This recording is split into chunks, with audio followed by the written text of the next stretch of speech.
We entered this year still fighting the COVID pandemic and ushering in a new president. Joe Biden inaugurated in front of thousands of flags instead of people on January 20th. The day also marking a historic day for Kamala Harris, the nation's first female vice president sworn in. The president would visit Connecticut twice within the year, to give the commencement address at the Naval Academy and later to visit UConn's campus to dedicate a building to Senator Chris Dodd in October. The First Lady also visiting Connecticut twice. Joe Biden coming to the state once in February and again around the holidays, but they weren't the only ones. This is about Connecticut residents having the ability to be educated and provide for their families and buy a home and chase that American dream. Merredin's own Dr. Miguel Cardona joining the Biden administration, serving the important role of Education Secretary.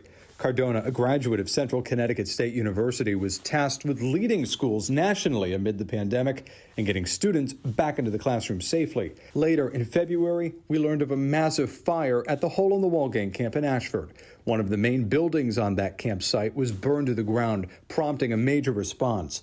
The camp would go on to rebuild the lost building and transform it into a new and improved center.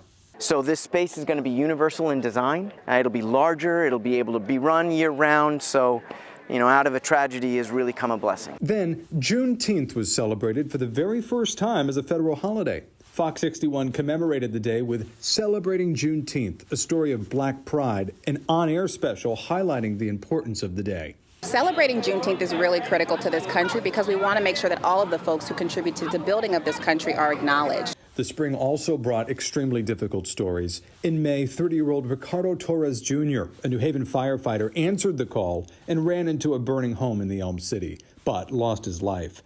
His fellow Lieutenant Samad Rankins was seriously injured as well, but later recovered. 2021 brought wild flooding from several major storms and led to the tragic death of a Connecticut state trooper. Sergeant Brian Mole was trapped inside of his cruiser in the fast-rising floodwaters. Law enforcement paid their respects at the Xfinity Theater, remembering the life and service of Sergeant Mole. If you think he lived life big, he loved and cared for others even bigger. In August, we saw a historic building in New Hartford go up into flames. One of the first responders, Colin McFadden, rushed in to help, but ended up seriously ill in the hospital and later died after the effects of that fire. Then, in September, scary moments as a plane, which took off in Plainville, crashed into the neighboring Trump manufacturing facility in Farmington. All 4 people on board the small plane died as a result of the crash. But the summer brought the return of some long-awaited events, which were canceled in 2020 because of the pandemic. Fans returning to watch the Hartford Yardgoats in person in downtown Hartford, spectators back in person at the Travelers Championship, and in the fall, the Manchester Road Race would return to a much-anticipated in-person Thanksgiving Day race. It was so exciting. So I was here in 2019. It's been almost 3 years since the last one, and it feels like we didn't skip a beat. And as we all know, 2021 wrapped up with the news of the new variant of COVID-19, Omicron. With the news came a strong push to vaccinate and get as many boosters into Americans as possible.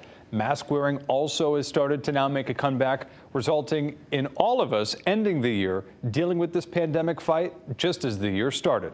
I'm Ben Goldman, Fox 61 News.